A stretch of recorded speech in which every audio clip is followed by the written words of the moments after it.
Welcome to the Keep It Movin' podcast.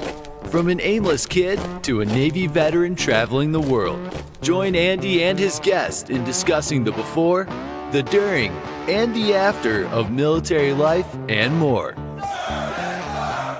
Here's your host, Andy Lane. Hey, everybody, and thanks for joining again for another episode of the Keep It Movin' podcast. Today's special guest is going to be me. Today's going to be a solo rodeo. There was a short break in between the last episode and this one, and I'm going to tell you why. Full transparency. So podcasts seem pretty simple, which they can be. But for me, being the person that I am, I like to have a certain level of polish on the things that I do. Is it perfect? No. Do I feel that it needs to meet a specific kind of a standard? Yeah, I would say so. So with everything going on in the world right now, especially overseas, Ukraine specifically, that first week with no episode was a direct effect of my editor having to uproot his life for safety. So, but following that first week, life happened, A friend of mine got married. So I used some of my PTO, my paid time off, for those still in the military that haven't quite experienced what that is. It'll be essentially leave. So I took some of that from work and I flew down to Maryland for the wedding. Had a great time, no stress. It was really good. Had a lot of fun. After that, I flew from Maryland down to one of the homies' houses in Virginia, where I spent the better part of that week, helping just kind of do some small stuff around the house so that he can sell and uproot his life. So I rebuilt a door, helped paint a little, and then we got an 81 Bronco up and running and able to drive all the way back to the lovely state of New York. Great times. Life. It wasn't always like this, though. So the freedom that I have now to be able to do kind of whatever I want came at a cost of my time, up to this point. Now, time means more than money to me. And since you've heard about my guest stories and pasts, I've, in little bits and chunks of my life, here's what kind of brought us up to today. So some of you already know, I grew up in the capital of California, Sacramento, with every advantage that a young kid could possibly have. Obviously at the cost of my parents working their asses off to raise 3 shithead kids. But like most people before their 20s, I had no idea what I wanted to do with my life. So when I graduated high school, I graduated a semester early, not by choice, but because my parents put me in summer school every year. So every summer I couldn't stay home and be a little shit. But that led me to having more credits than I needed to graduate. So I ended up graduating in January and walking across the stage in I think June with the rest of my graduating class. After that, I went to Wyoming Technical Institute in West Sacramento, California. I don't actually think the campus is there anymore due to like a lawsuit. But it was a lot of fun when I went there. I got a technical degree in automotive theory and street rotting and custom fabrication. So basically, that just means that I learned how to work on cars and how they worked. And that I could weld and paint, which was probably the most fun of the entire thing. Was the sheet metal work, the welding, the painting, all that stuff. One of my instructors brought his old truck in, and we got to rip it apart and basically rebuild it for him for free. But after that, I got a job as a diesel truck mechanic and worked for a fleet diesel company out of Sacramento. It was a great job, paid well. The hours weren't great for somebody who's still young, but It was great. I was just too young to appreciate a steady hours, a good paycheck, and a consistent, manageable workload, which I'm sure some of you now like hear manageable workload and you're like, what is that? Yeah. So I was definitely in for a surprise and had no idea that that would be the last time that I ever had anything that was that predictable. So in 2007, I got a DUI, and that changed the whole trajectory of my life. I had a strong realization that I wasn't doing anything spectacular with my life, and I was just putting checks into boxes that didn't really matter. And after about 2 years into my probation, I spoke with a number of recruiters from all the branches trying to find a way into the military because I had to leave Sacramento. My stars started to align when the Navy recruiter worked with me through all the pain in the ass stuff like waivers for tattoos, DUI, all the good stuff. So tattoos didn't used to be as widely accepted as they are now. You used to have waivers for each one that was below, I think it was your elbow. Couldn't be visible in certain visible in certain uniforms. But all that kind of went away. So I finally got, I had a 3-year probation, informal probation. So I finally got my court appeal for the last year. And I got it waived in the interest of justice so I could join the military by the California court system. I had done all my DUI classes. I did community service. I paid all my fines. Let's fucking go. We're joining the military. So originally, I had joined the reserves because I was just trying to get out of there as soon as possible. So I joined the reserves as a CM. And for those who don't know, that's a construction mechanic in the Seabees. It was a literal conversion from what I was doing prior to, signing a contract. But a day later, I received a call from my recruiter after my contract had already been signed that the rate had closed and that I had to pick a new one. So it just so happened she was an OS, so an operations specialist, which I am now and have been for the last 12 years or 12 plus years.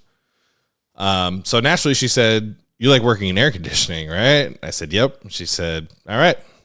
Sounds like a good fit to me." So, I didn't really spend a whole lot of time in the delayed entry program, or DEP, as you might hear it called, before flying off to Illinois for boot camp. But if you haven't heard the boot camp stories, I'd kindly refer you to episode 1 of this podcast, where me and, Roman talk about, just the boot camp experience and all the glory that it. After all the fun boot camp stuff and A school, which is our specialty school for the Navy, that just happened to be across the street from boot camp. I flew home for a nice 10-day vacation before flying back to Norfolk. If you haven't heard that story about me wandering around Norfolk Naval Station until like 4 in the morning, that's also in episode 1. But so I got back to Norfolk. My ship had just left for deployment.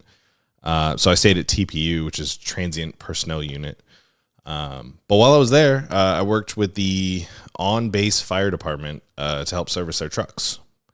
Shocking that I would be doing something like that. I eventually got my ticket and flew out of the Space 8 terminal on a big-ass plane with it was everybody. It was all military families and crying babies. It was 3 rows across. It was very uncomfortable. I want to say it was about 14 to 17 hours. I can't remember specifically, but it was a long ass flight.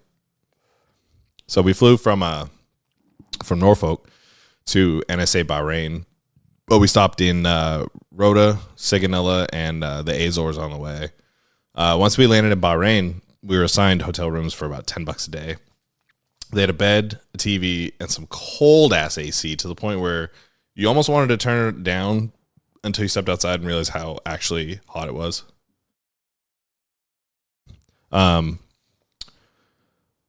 So once we got all checked into those rooms and everything like that, we waited for about a week before the CODs were not broken and able to pick us up and fly us out to the USS Dwight D. Eisenhower, CVN 69, in the middle of the Gulf, where I would spend the next almost 5 years there. That was home. I got there about a month into the deployment, but the crew was already salty as fuck because this was a back-to-back deployment for them. The ship ended up doing a back-to-back, came back for a few months for availability, and then did another back-to-back. So it was just like a redeploying ship over and over. But while I was there, I met some of the best people in the world. Like that I still, would call close friends. And if any of them ever called me and needed a place to crash, I would gladly leave my door open for them. It's just the bonds and friendships that I made on that ship were indistinguishable anywhere. Like it was insane. It was amazing. But near the end of that deployment, we did what's called a Tiger Cruise. And it's where we let parents ride with us for, a few, just to see what kind of ship is life. So I actually brought my parents on board for this one. The one and only time I've ever brought my parents on board to get underway with us. And if you ever asked them about it, one loved it. The other one, not so much. Ship life is definitely an acquired taste. All you have to do is Google Navy rack, and that should explain everything. Just look at the pictures. But nowadays, rocking boats, aircraft jets, props, people whispering, it all just kind of puts me to sleep. Just that white noise. It's almost calming to the point where it's a little creepy. That I almost need that to go to sleep. But after we got back, the ship went into a repair phase for a few months before deploying again, like I said. This would be my second deployment in 2.5 years. But this time I was a, quote unquote seasoned, but not salty yet. I got moved around Combat Direction Center, CDC on a carrier, CIC on a destroyer or a smaller ship. So I got moved around from watch station to watch station. But I also did get promoted to E4 in that second deployment. But shortly after that, I was moved into Strike Ops. And that pretty much just changed the game for me. Gave me a whole different outlook on life, especially inside the Navy. I worked with 4 officers when I first got there, and no enlisted. It was just an 05 and 3 03s. That was it. And then, obviously, some people got promoted, some people got moved around, but it still never was anything other than a couple officers and myself. Which was super nice because I had my own office. I had my own set of rules. Did a bunch of cool stuff. I talked my boss into buying an Xbox and bringing it on deployment so that we could link them together. It was great. So that department ended up... I will get back into that. So the department developed airplanes for the squadrons working with Carrier Air Group and also coordinated the ship schedule with like 10 to 15 other departments. So that was kind of my job. I got to see the inner workings of how things were planned, and it was really interesting to kind of see the other end of the spectrum instead of being told what I'm going to be doing to help be able to, develop the plans of what we were going to end up doing, which was really nice.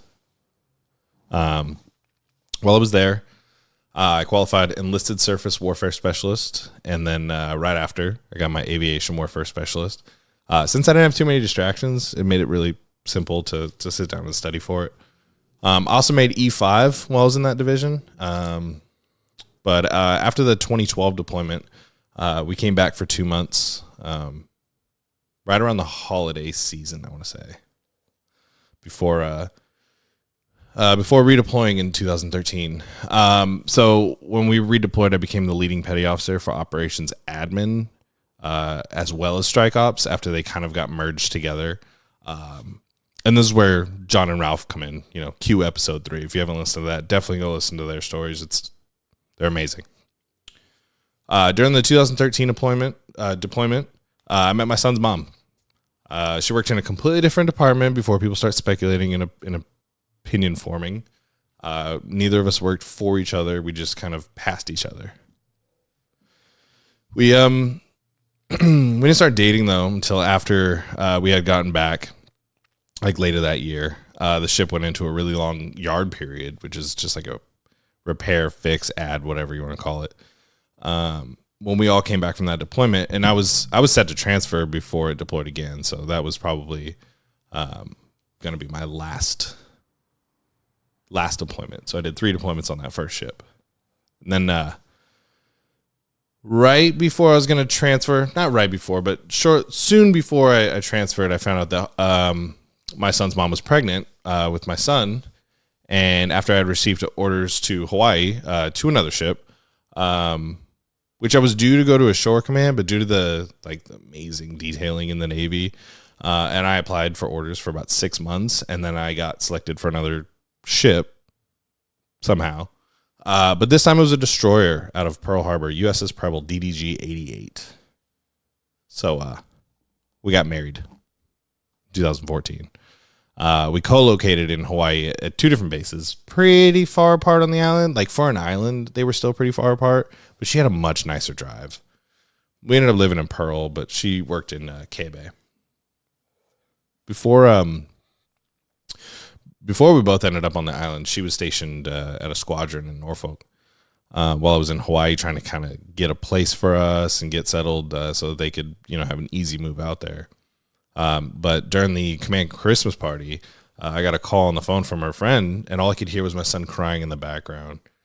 He was born early, but so early that I missed it. So I had already set up the plans to fly back and stuff, but he was born before I flew back. Very unfortunate, but nevertheless, he's still around. So can't ask for too much more. All right. So after that, I deployed in 2015 with the Preble. Probably my worst deployment. Great port visits, a lot of them.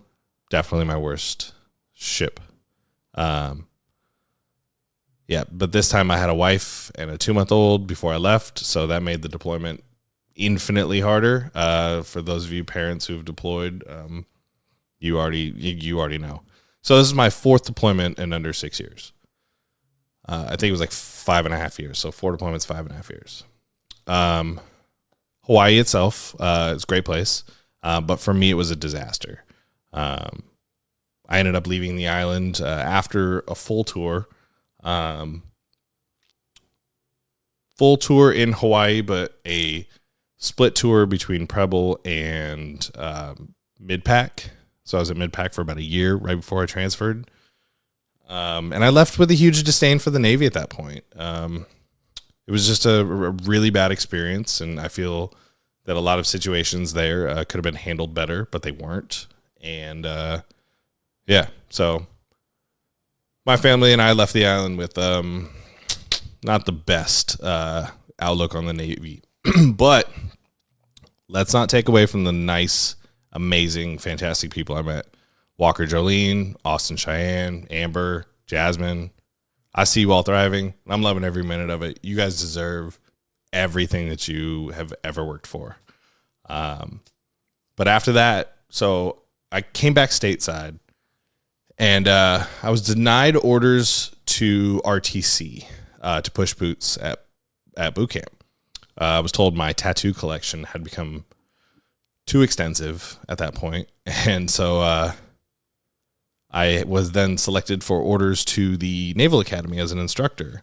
And I had to submit the exact same package that I gave to RTC to the Naval Academy. So one ascension program to another. And I got selected for the Naval Academy.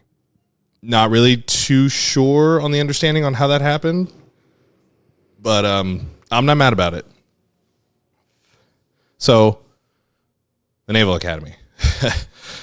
I started there as an E5. I was an adjunct instructor, and for a short time, I was the leading petty officer after our first class made chief, until I was bumped out by another E5 who picked up E6. Wasn't even remotely mad about it. Chris, good on you. That's all I'm going to say.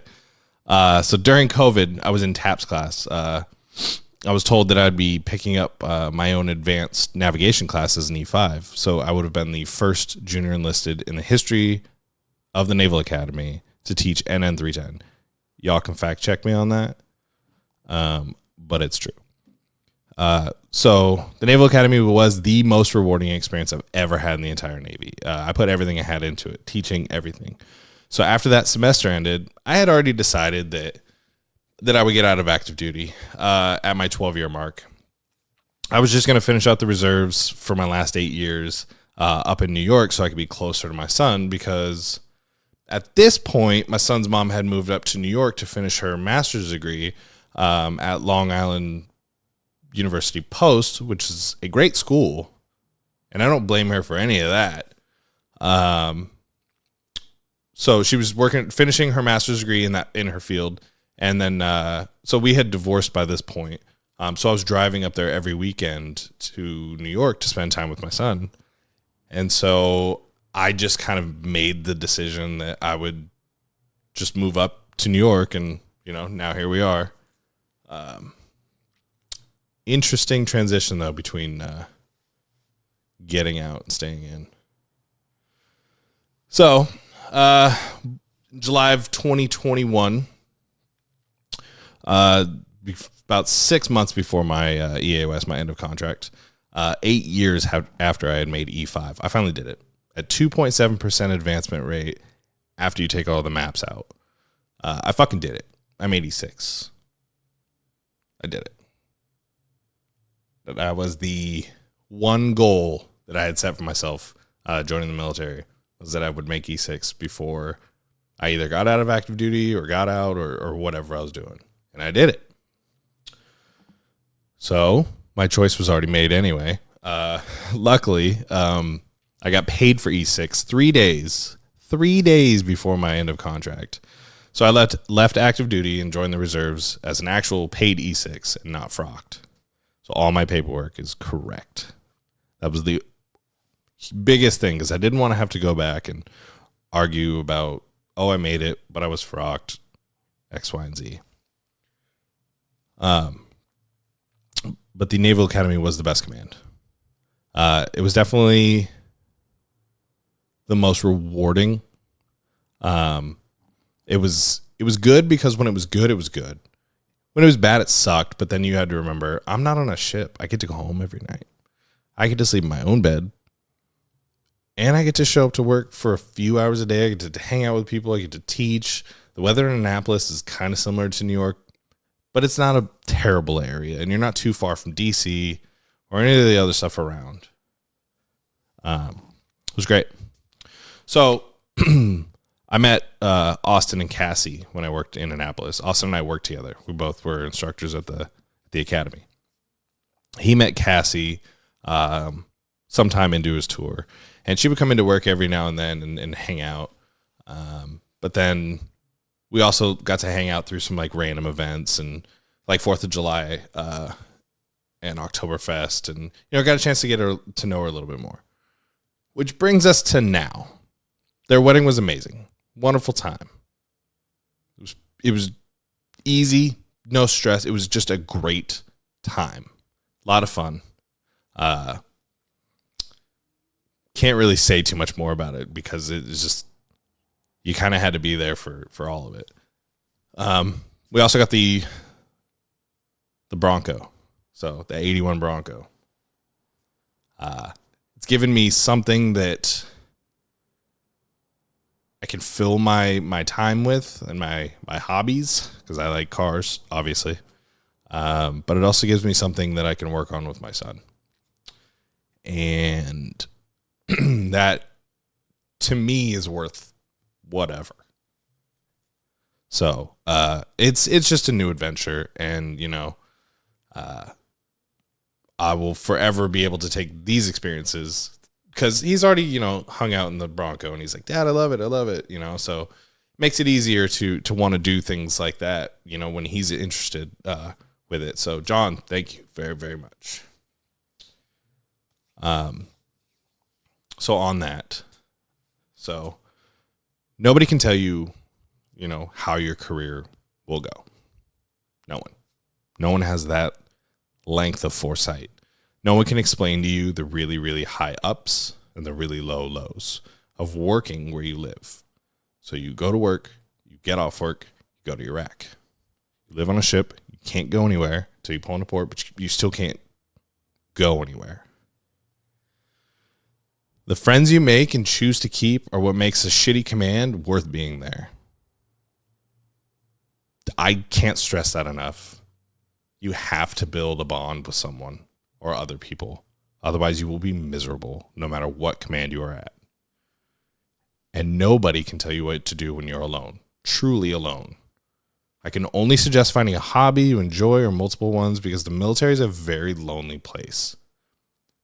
But we're all lonely together. So you just have to find a commonality with a group of people or hobbies and just immerse yourself in it. Otherwise, you'll get caught up in this like whirlwind of just not greatness. So I don't know. Military is a crazy life. But if you've made it this far, thank you for hearing my story. And if you have any questions, feel free to reach out to me on Instagram. And again, for those of you who have supported thus far in the podcast, I greatly appreciate it. And thank you so much for everything. Thank you for tuning in to the Keep It Movin' podcast. Be sure to check us out on Instagram at keepitmovin_podcast to keep up with the latest topics.